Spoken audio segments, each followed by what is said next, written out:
Meus queridos, a paz do Senhor. Amém. Com muita alegria quero apresentar esse servo de Deus, pastor Danilo Soares. Faz acompanhado. Pastor Ícaro também. Esse servo de Deus na qual nos encontramos há 2 meses atrás, a qual Deus usou poderosamente esse servo de Deus. Temos a certeza que hoje não será diferente e Deus irá falar aos nossos corações nessa noite. Como vamos receber esses 2 servos de Deus com bem-vindo? Diga forte! Em pé e com uma salva de palmas para Jesus, vamos receber esse servo de Deus.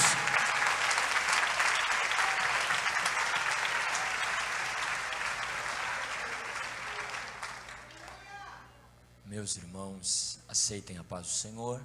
Amém. Se acomode, muito obrigado.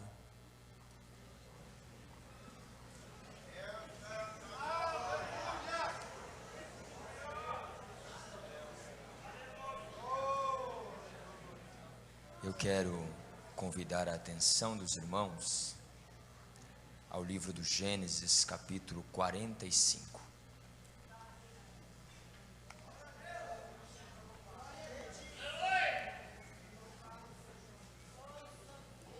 Livro do Gênesis, capítulo 45.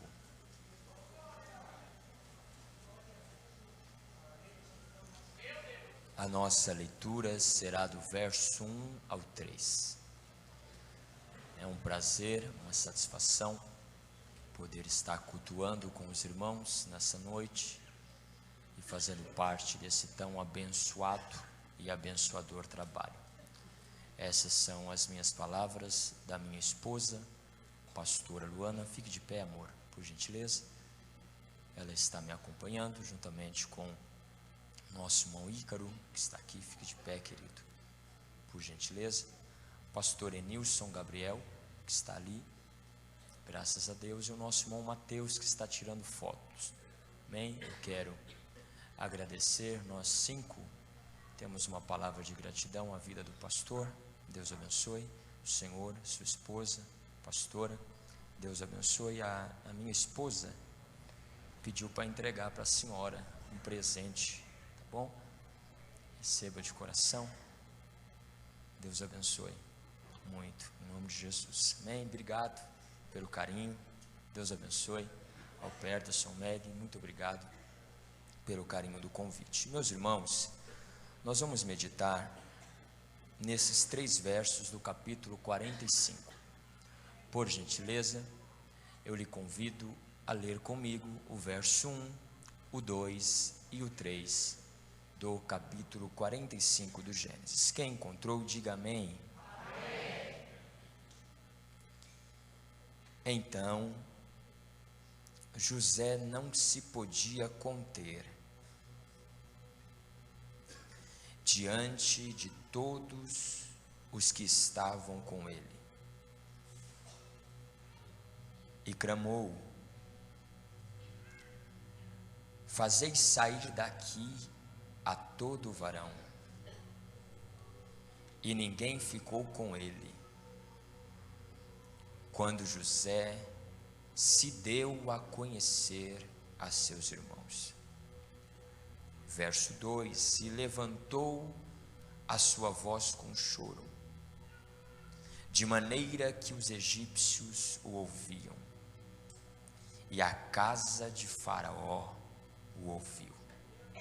Verso 3: e disse José aos seus irmãos: eu sou José. Vive ainda meu pai? E os seus irmãos não lhe puderam responder, porque estavam pasmados diante de sua face.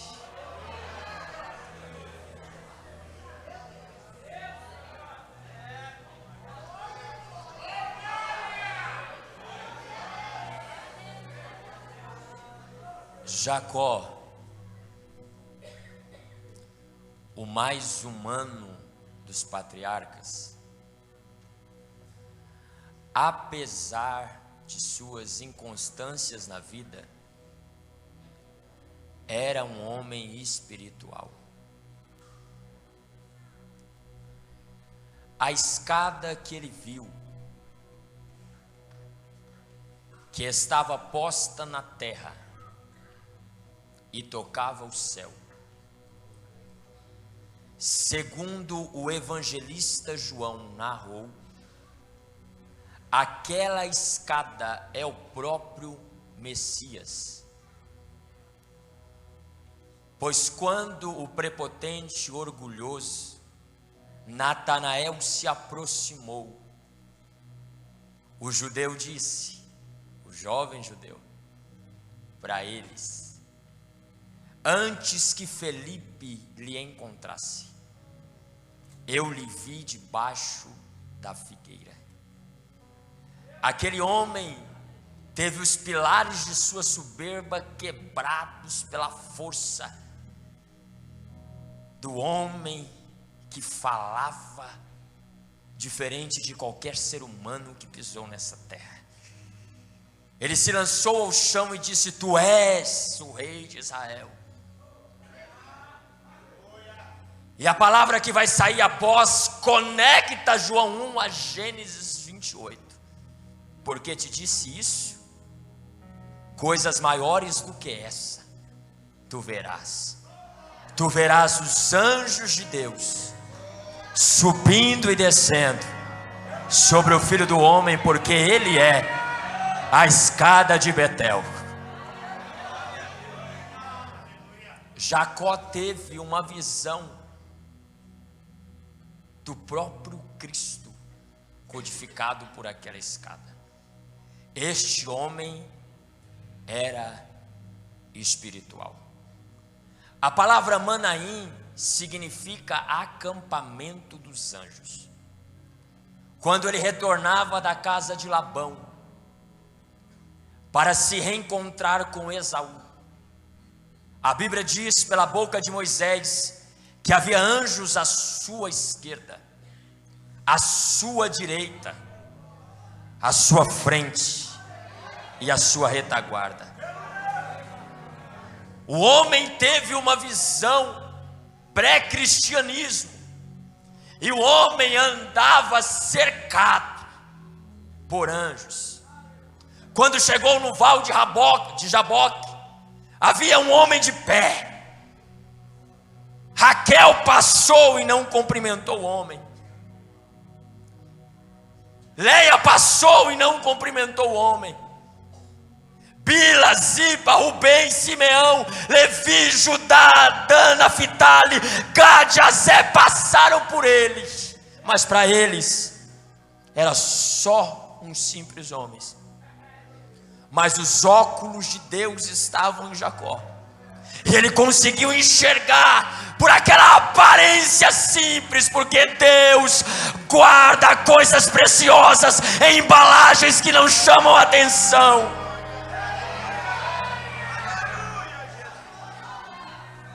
Deus planeja a casa por dentro e deixa a frente sem rebocar. E quem passa diz, mora um coitado aí.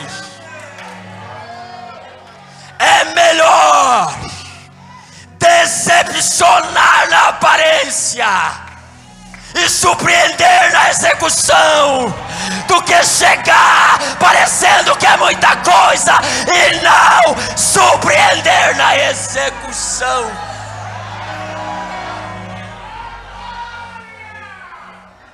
Você pode me dizer onde está a casa do vidente? Eu sou vidente. Tinha nome, mas não parecia ser Samuel.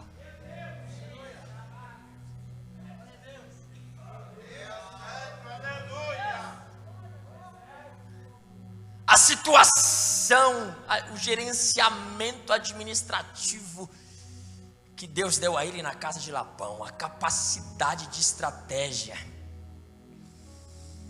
de saber que coisas certas têm que ser feitas no momento certo, da maneira certa, o ajuste. Ele era um homem espiritual. Quando Judá teve a ideia de vender José, e a caravana medianita levou, um senso de responsabilidade desceu sobre eles, e eles disseram, temos que dar uma desculpa, papai. Eles pegaram a túnica, em algumas traduções de várias cores, mas na coerência dos meus pensamentos, de manga comprida. Quando ele deu a de manga comprida, ele estava dizendo que José seria o encarregado, porque para trabalhar se precisaria de manga curta para dar agilidade, assim como se cingir. Quando eles pegaram a túnica e molharam no sangue de José e disseram: vamos levar a papai e vamos dizer a papai, aqui está a túnica, e ele sozinho chegará à conclusão: José foi despedaçado por uma besta fera, o meu filho morreu. Quando eu li, eu imaginei que quando eles chegassem com a túnica e mostrasse para Jacó o espírito que habitava em Jacó, ia dizer: isso é uma mentira, José está vivo. Mas não foi isso que aconteceu. Por quê? A resposta a essa pergunta está capítulos antes dentro do livro do Gênesis. O capítulo de número 13 é o cortar do cordão umbilical emocional entre Abraão e Ló. E Ló vai para um canto e Abraão para o outro. No 14, há uma guerra de 5 reis contra 4. Ló é sequestrado. E alguém chega a Abraão e diz: seu sobrinho foi sequestrado.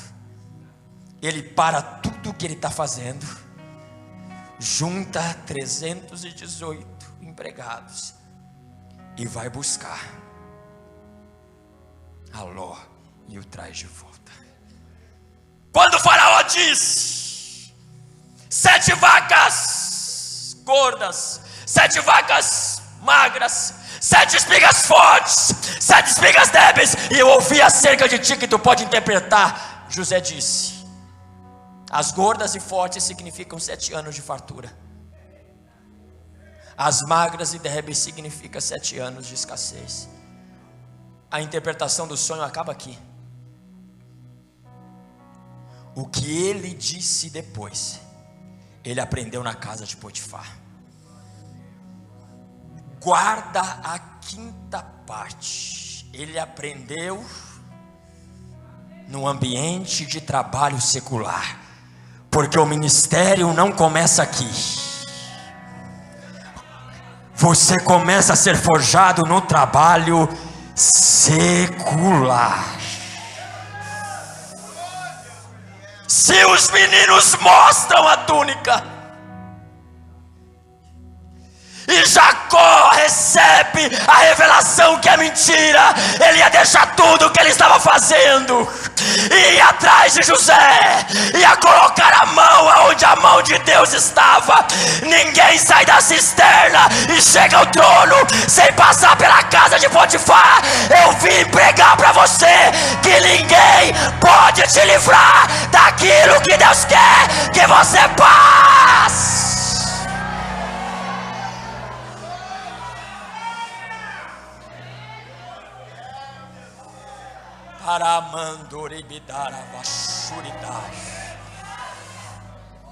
Pegue na mão do seu irmão.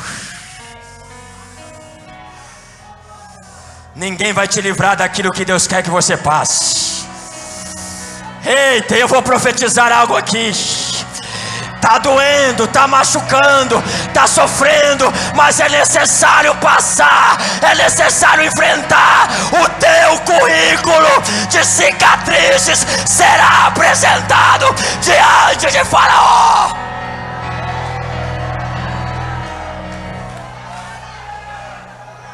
Deus te levará à barraca que faz mais barulho na feira. Deus te levará à barraca que faz mais barulho na feira. E se alguém cogita que lá será seu sepultamento, estão enganados. Porque na máquina de fazer caldo de cana de Jeová, ninguém morre e sai melhor. Ninguém morre e sai melhor e apto para viver a promessa.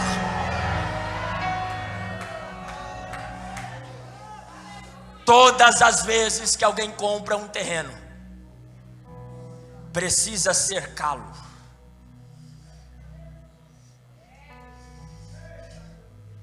E quem passa do lado de fora tem sua visão interrompida pela cerca. Meses depois, alguém vai cogitar: não estou vendo nada sobressair a cerca. Deve estar da mesma forma, deve estar do mesmo jeito. Mas Deus está fincando as sapatas.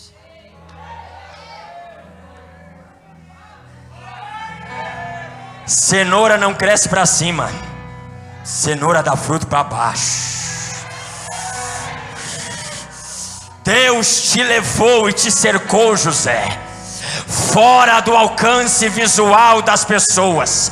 Para eles está do mesmo jeito, para eles você não está evoluindo, mas Deus mandou eu lhe dizer: estou trabalhando do lado de dentro da cerca, e na hora certa vou lhe apresentar.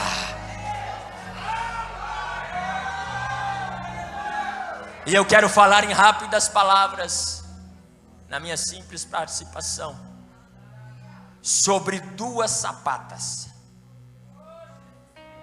que, se não forem bem trabalhadas,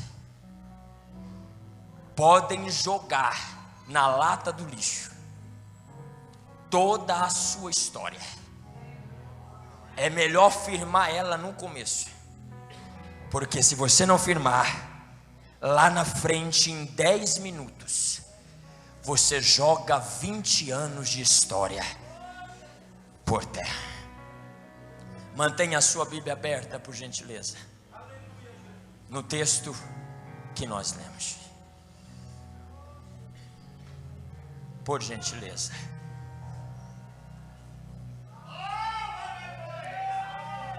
Duas sapatas, dois fundamentos por trás da cerca, que darão estrutura para Deus colocar a laje da responsabilidade ministerial, e não vai ceder, porque Deus pode até fazer promessas a um menino, mas precisará que esse menino seja homem para cumprir. Nosso trabalho nessa noite é colocar um boi dentro de um leão, colocar um Eliseu dentro de um Elias, porque a despeito dos dois serem usados, Eliseu é mais velho. Enquanto Elias vai em direção a todas as providências, Eliseu não vai em direção a nenhuma, as providências vêm até a ele. Enquanto Jezabel bateu o pé e disse: amanhã eu lhe mato como mataste os meus profetas, ele, com toda a euforia, com todo o sentimento juvenil, fugiu. Quando a mulher disse: matei o filho para comer, e comi, e ela não deu, o rei de Samaria disse: amanhã eu arranco a cabeça de Eliseu. Ele está pensando que Eliseu é Elias. Enquanto Elias correu, Eliseu travou. Pode deixar ele vir.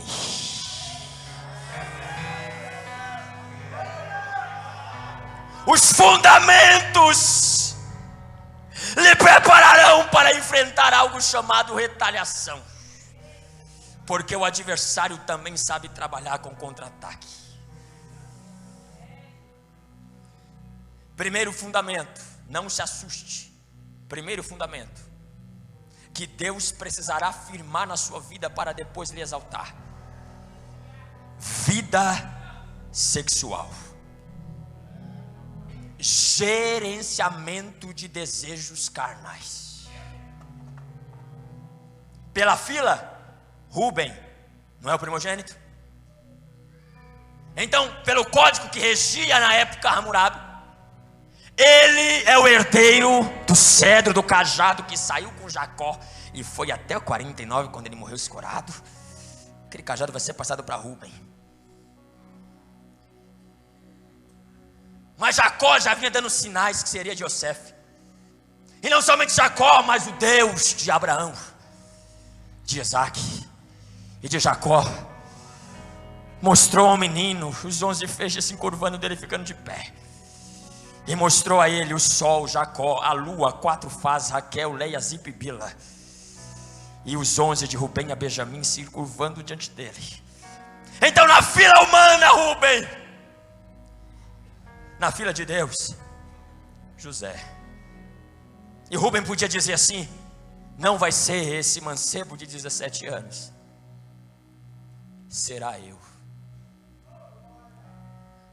Mas se nós passarmos Rubem pelo crivo da primeira sapata que tem que ser firmada, para que Deus posteriormente tenha segurança de lhe exaltar, Rubem seria desclassificado, porque a primeira sapata é o gerenciamento dos desejos carnais.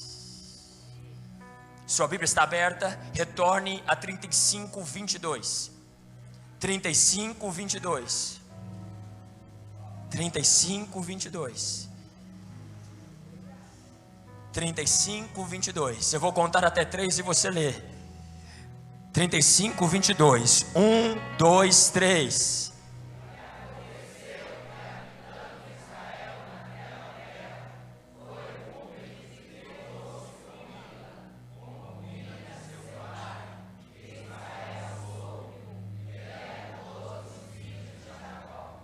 Perceba que apesar de ser o primogênito, ele não consegue controlar e gerenciar os seus desejos carnais. Quando lemos o capítulo 37 do Gênesis e terminamos o capítulo, a nossa alma fica inclinada a virar a folha para ler o que vai acontecer com o menino no Egito. Mas quando você vira a folha e vai por 38, ao invés de ter a continuidade da história de José, tem a fraqueza e a fragilidade da sapata sexual de Judá. E Judá se afastou e casou e teve 3 filhos em Onã e Selá. Casou Tamar com ele, em Aramá o Senhor matou. Casou com Onã, falta de gerenciamento sexual também, não queria dar descendência ao irmão, o Senhor matou. Quando chegou em Selá, ele viu que Selá era novo, ele disse: veste as roupas de sua viuvez, Tamar. Quando Selá crescer,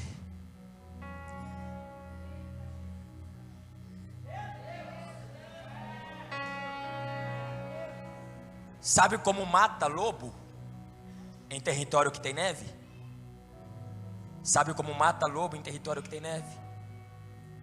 Pega uma faca de 2 gumes, finca o cabo no gelo, mata um animal e joga sangue em torno da faca e em cima da faca. Deixa uma pequena camada de gelo crescer em torno da faca e se afasta. À noite o lobo será atraído pelo sangue, e ele vai lamber o sangue que está em volta, e depois ele vai começar a lamber a faca. E quando ele for lambendo a faca, o gelo vai sendo uma anestesia sobre sua língua. E ele vai chegar no sangue da faca, e como a sua língua está anestesiada, ele vai passando e vai cortando a própria língua. E ele vai lambendo o próprio sangue e vai perdendo a força. Daqui a pouco ele cai morto do lado, atraído pelo sangue. Falta de gerenciamento sexual. A gente pensa, Deus nos guarde, cada um está sujeito à vigilância acima de tudo. Mas a gente pensa que quanto mais satisfazer os nossos prazeres, eles vão diminuir. Lembra de Amon? Queria se deitar com Tamar. Depois que acabou o relacionamento, ele odiou ela mais do que o amor que sentia por ela. 3 mulheres passaram pela vida de Sansão.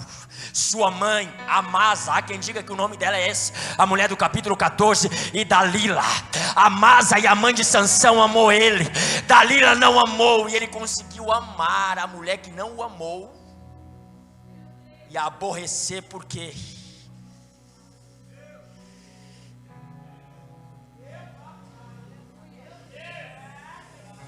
Ele tem um propósito, não tem, obreiros? Ele está indo a Tina tosquear as ovelhas. Ele tem um propósito. E ela sentou no caminho vestida de prostituta. Ele tem um objetivo e um prazer imediato. Senta no caminho do objetivo e diz: vem, troca o seu objetivo, troca o atalho, troca o caminho pelo atalho. E ele entrega o bordão, o selo e o anel. Eu tenho uma palavra de Deus para a tua vida. O diabo pode preparar o prato, mas ele não pode lhe obrigar a comer. Você come se você quiser. Deus está trabalhando em você para depois trabalhar com você. Deus não vai permitir que você faça o nome dele passar vergonha. É por isso que ele está te firmando para depois te exaltar.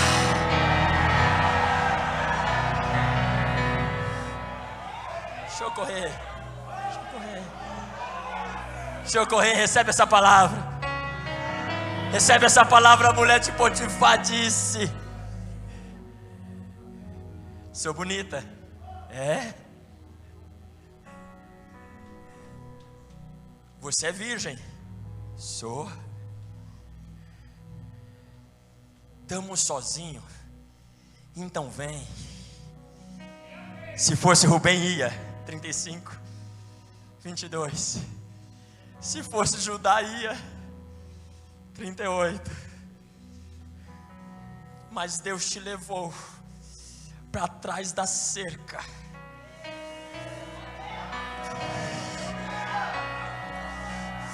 Vem, menino, se deita comigo, estamos sozinhos. Ele disse: nós não estamos sozinhos.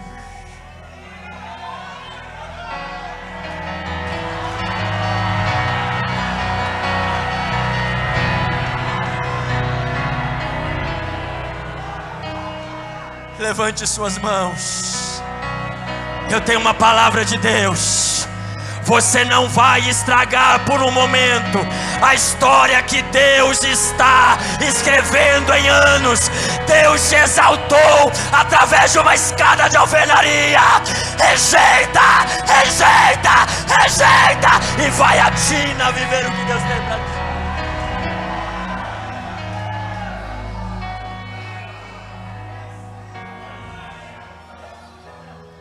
Escute-me, escute-me, escute-me, escute-me. Ele disse: nós não estamos sozinhos. O temor de Deus está aqui. E eu não vou abrir mão do meu propósito. Oh, aleluia. Você está sentindo a presença de Deus? Ele está liberando um revestimento sobre essa igreja. Ele está dizendo: troque o manjar do diabo pela mesa no deserto.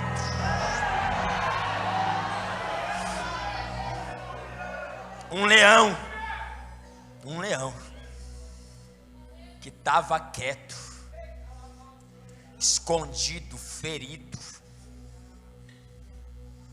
está sendo despertado, e será 2 vezes mais do que foi lá atrás.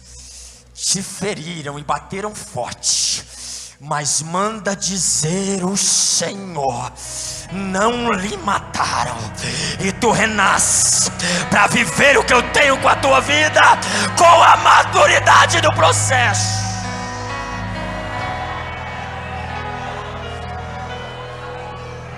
Escute-me, escute-me, escute-me, escute-me. O ministério não começa aqui. O ministério começa num lagar malhando trigo. É lá que Deus vai gerar. O profeta será atrás dos bois. Amós. A perseverança de Atos 2 e Atos 3 e 4, de 3 e 5 mil, será gerada consertando redes. Você está pensando que Deus vai lhe tirar daquele emprego para começar o seu ministério, e Deus está dizendo que o seu ministério começa lá dentro. Escute-me, eu oro por ti. Escute-me. A segunda sapata, só vou pontuar porque eu quero contar isso aqui. A segunda sapata, só vou pontuar. A segunda sapata firmada por trás da cerca é a capacidade de entregar flores para quem te joga pedra.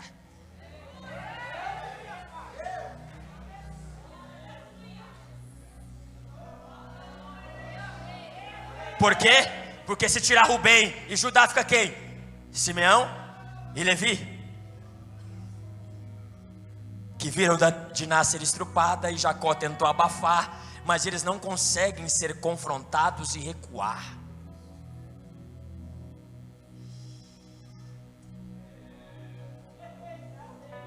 José consegue, porque no capítulo 50 eles disseram que mantinha o perdão dele era Jacó vivo. Agora ele vai se vingar. Eles lembraram da cisterna do menino lá embaixo, a dor, os grilhões. E José disse: não. Se vocês pensam que eu vou devolver na mesma moeda, vou não. Mas a gente te fez o mal, você vai devolver o mal. Pois é, cada um dá o que tem.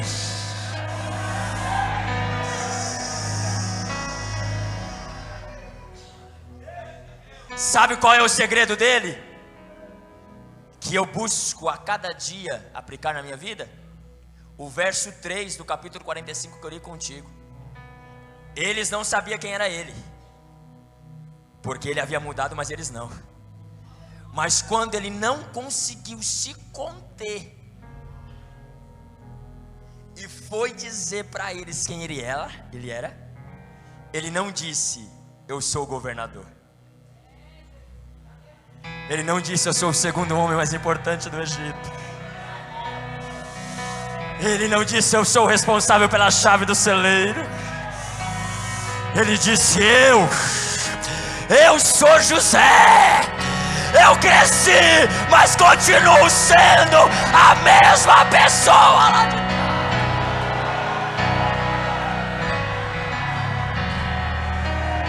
O processo valoriza o objetivo. Tem coisas que Deus te livra e tem coisas que Ele passa contigo. Escute-me. Da cisterna até o trono, ninguém pode te livrar daquilo que Deus quer que você passe. Da cisterna até o trono, Ele vai lhe moldar para que você saiba gerenciar os seus prazeres carnais. Da cisterna até o trono, Ele vai lhe ensinar a dar o bem para quem lhe lança o mal. E eu termino dizendo isso, reiterando e contando algo aqui. Seu ministério não começa aqui. E alguém aí está lembrando do que passou, o que está passando. Começa no serviço. Pastor, mas no serviço? É no serviço. Ah, então já entendi. Aquela pessoa maravilhosa que está do meu lado lá, ética, sincera, educada, Deus colocou lá para me ensinar. Sim, exatamente isso. Pastor, mas tem um problema qual? Tem uma pessoa lá, caluniadora, que quer o meu mal, que zomba de mim, e é lá que vai começar o meu ministério. Porque essa pessoa daqui, que é sincera, ética, tem caráter, Deus colocou ela para que você olhe para ela e seja igual a ela. Essa outra pessoa aqui só está passando na tua vida para te ensinar a não ser como ela.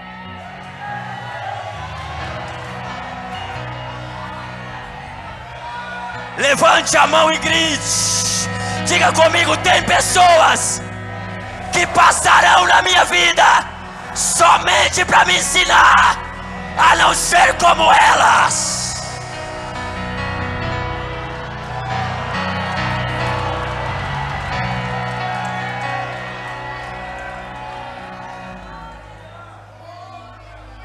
Vai olhando Saul, Davi. Estou te ensinando a quando segurar o cetro, não sei que nem ele.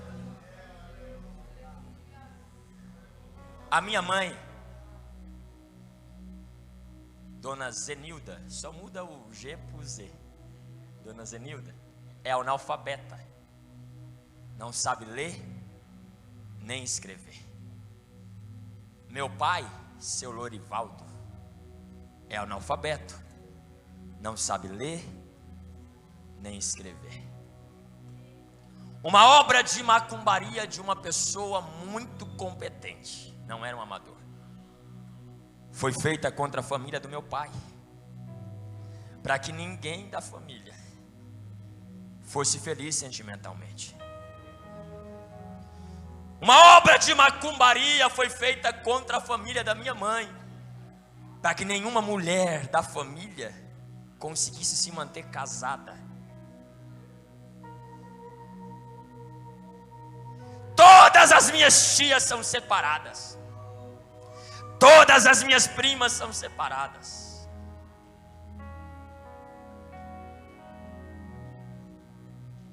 O único tio que eu tive, dentre múltiplos casamentos da minha tia, que era uma pessoa que a gente dizia: esse aí vai quebrar. Estava em casa um dia quando todos saíram e um homem entrou misteriosamente e deu mais de 45 tiros nele e não levou uma agulha, só entrou para matá-lo. Meu pai conheceu o alcoolismo e bebeu durante 35 anos, mas beber para tombar. Ele conheceu a cocaína. E a minha mãe também abraçou o alcoolismo. Eles começaram a namorar e as duas obras de macumbaria se conectaram numa só. Ninguém conhecia Deus, ninguém conhecia cristianismo, ninguém frequentava igreja. Minha mãe engravidou de uma menina que se chama Daiane, perdeu a criança. Engravidou de um menino que se chama Daniel, também perdeu a criança. Meu pai aprendeu a mexer com mão de obra e a minha mãe a limpar casas. Eles conseguiram uma casa no CDHU daquela forma antiga que você trabalhava, ganhava a casa e depois pagava no financiamento. Chegou a atrasar 15 prestações. A água no clandestino, a luz no clandestino. Eu nasci da cor deste microfone 15 dias depois da data prevista para nascer. E só nasci porque meu pai bateu na minha mãe bateu a cabeça na pia e a barriga no chão e foi levada a pressas ao Hospital Santa Marcelina, que é uma instituição católica, e a palavra cesariana vem de uma atitude de César, de ter aberto a barriga da mãe dele para ver de onde ele tinha saído. Por isso que o Hospital Santa Marcelina induz o parto normal a todo custo e cesariana somente em último caso. Minha mãe chegou lá e eles ficaram negligenciando o parto e quase que eu morro. Tudo dentro da minha casa era dado. A geladeira, dado. O vizinho comprava uma geladeira, dava dele pra gente.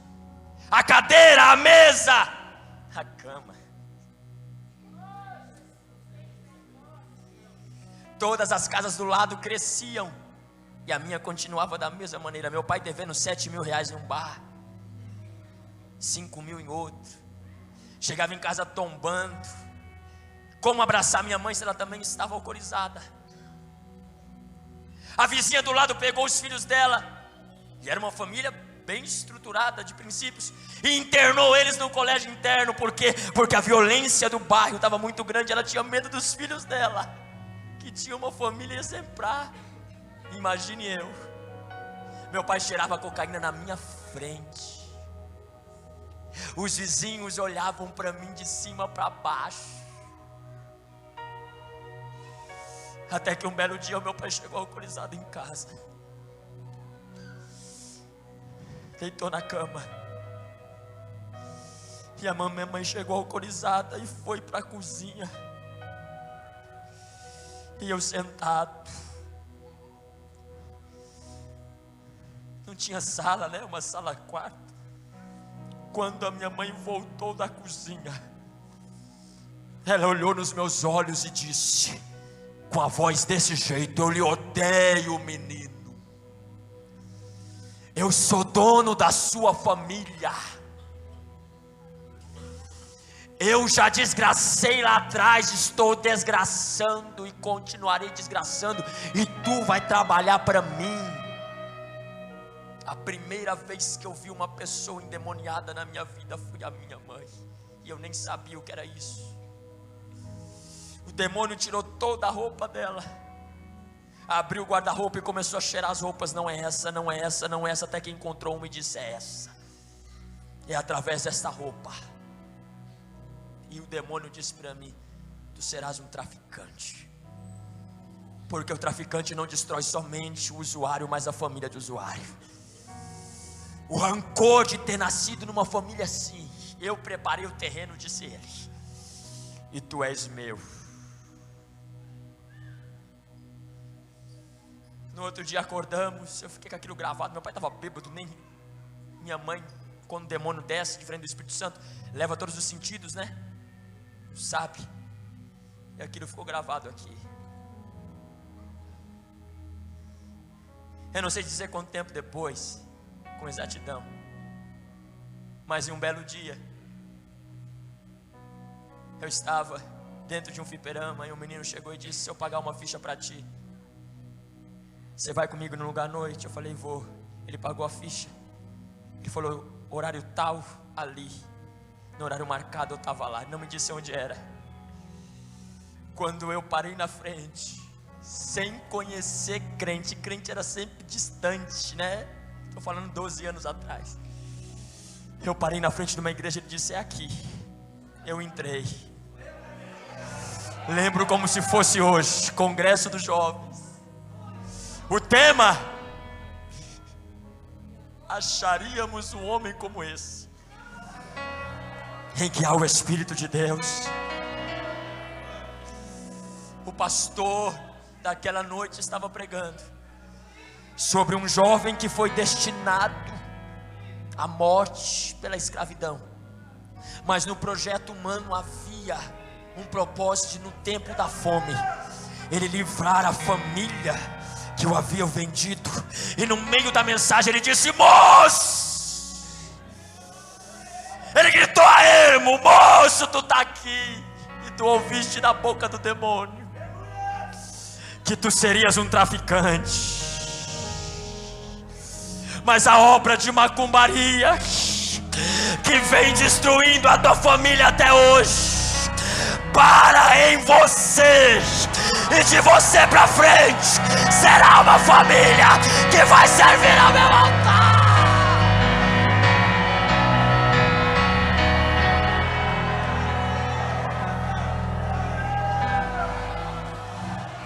Naquela noite eu caí de joelhos, e mesmo sem saber o que era isso, eu disse: eu quero esse Jesus, e quero fazer pelo resto da minha vida o que esse homem está fazendo. Escuta, escuta, escuta, escuta, escuta, escuta, escuta.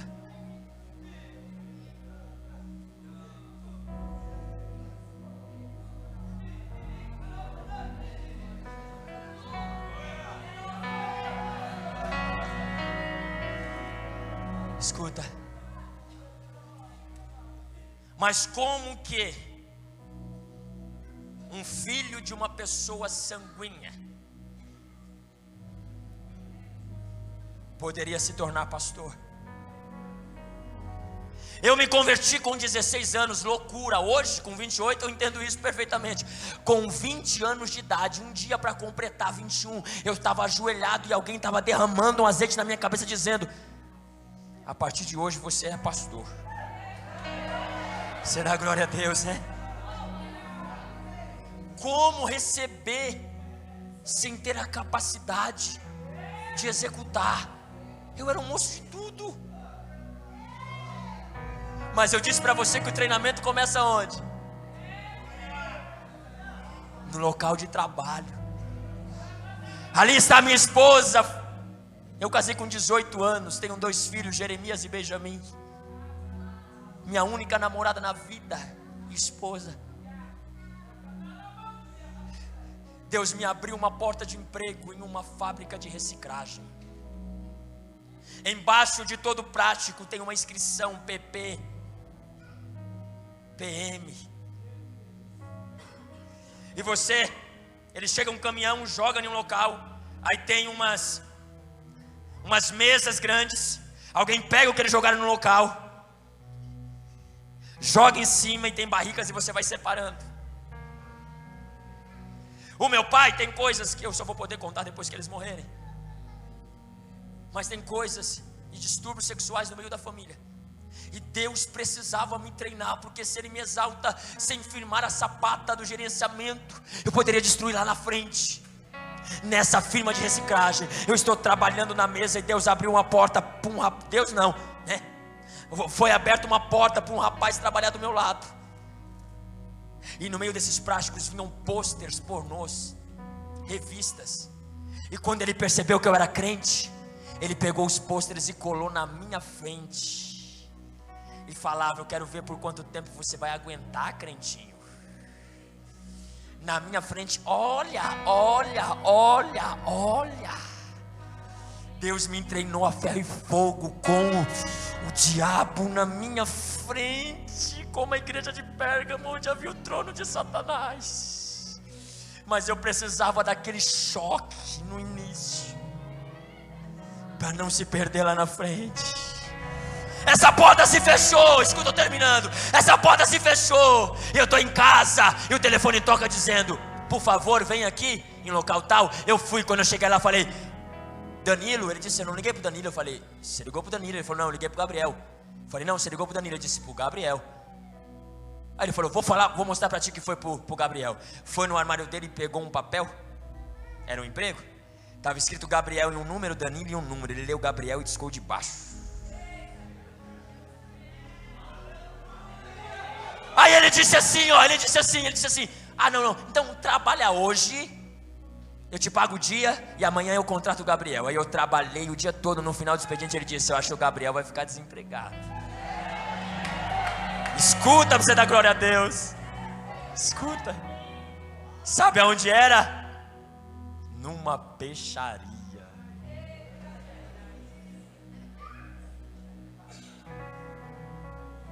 Eu lembro como se fosse hoje, o teu espírito testifica. Eu estava domingo, 2 horas da tarde, na peixaria, só eu. Depois das 2 ninguém compra mais mistura. E parou uma senhora na frente do balcão. Eu saí da mesa de limpar, fui no balcão e disse: senhora, boa tarde, qual peixe a senhora quer? Ela deu 2 passos para trás, levantou a mão e disse: eu não quero peixe nenhum. Assim te diz o teu Deus: eu te coloquei atrás desse balcão. E aí, para você aprender que alguns peixes é fácil de limpar e outros são difíceis, mas todos são possíveis, eu te arranco do altar, eu te arranco do balcão e te ponho no meu altar para cuidar.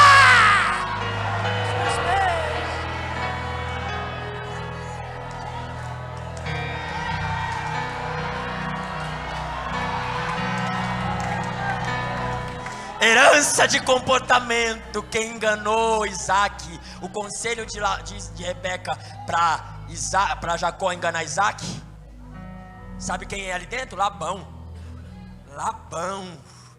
Ela saiu, mas levou Labão junto com ela. Herança de comportamento. Você fica muito próximo de uma pessoa, você acaba imitando as atitudes dela. Deus tinha que tirar o meu pai e a minha mãe dentro de mim. E hoje 12 anos depois, Peterson e o Meg Ribeiro terão a oportunidade de estar conosco, nos darão um prazer de estar conosco dia 5 de agosto. Eu sou pastor de um ministério lidero 200 pessoas, 70 obreiros. Mas a coisa mais maravilhosa é que no dia da Santa Ceia, eu ponho a minha esposa aqui, pastora Luana, o meu filho Jeremias ali, o meu filho Benjamin ali, o meu pai aqui e a minha mãe aqui. Eu sou pastor do meu pai e da minha mãe. O traficante virou pregador.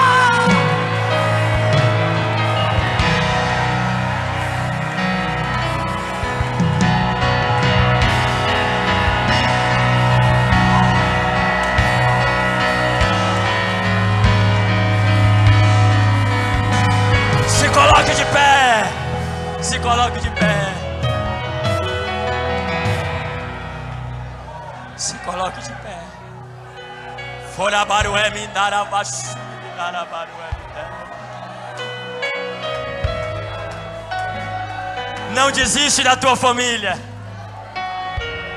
O tempo é a olaria de Deus. Coloca tudo no lugar.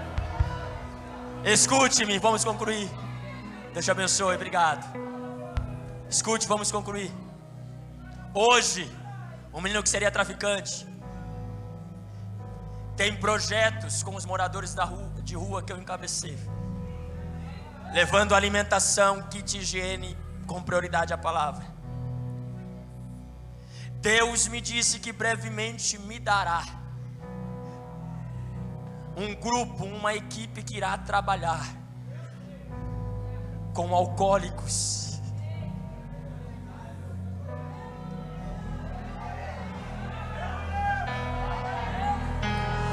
O demônio esqueceu que a última palavra não era cocaína, não era cocaína. Eu tenho alguns amigos na polícia, estamos orando por esse projeto. Faremos 40 dias de oração. Levaremos policiais que podem transportar drogas. Eles levarão até a igreja. Nós iremos reunir todos os usuários de droga do bairro. Levaremos eles sem o efeito da droga lá dentro. E os policiais irão palestrar, mostrando as drogas e os efeitos emocionais físicos na família que pode destruir. O tiro saiu pela culatra, o adversário perdeu. Escuta, quando terminar o culto, eu estaria ali na porta, ali na porta. E eu trouxe 40 novos testamentos, 40 novos testamentos, 40. Cada um é R$10, Mateus, Apocalipse. Passa ali, se puder adquira. E você estará investindo nesses projetos e ajudando este jovem e esta jovem a viver o reverso do que o adversário disse. Se você acredita nisso, levante suas mãos. Segura um minutinho, eu vou começar, vocês continuam, nós vamos começar. Nós vamos louvar, nenhuma condenação há. Conhece esse hino? Nenhuma condenação há. E você vai sentir que está nascendo uma esperança para a sua família que não está na presença de Deus. Levante as suas mãos o mais alto que você puder.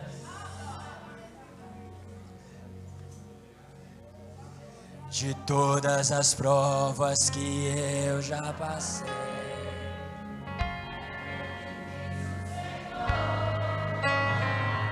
gente ter que ouvir acusações do rio tentador, lembranças do passado velho que querem me fazer.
Glória a Deus.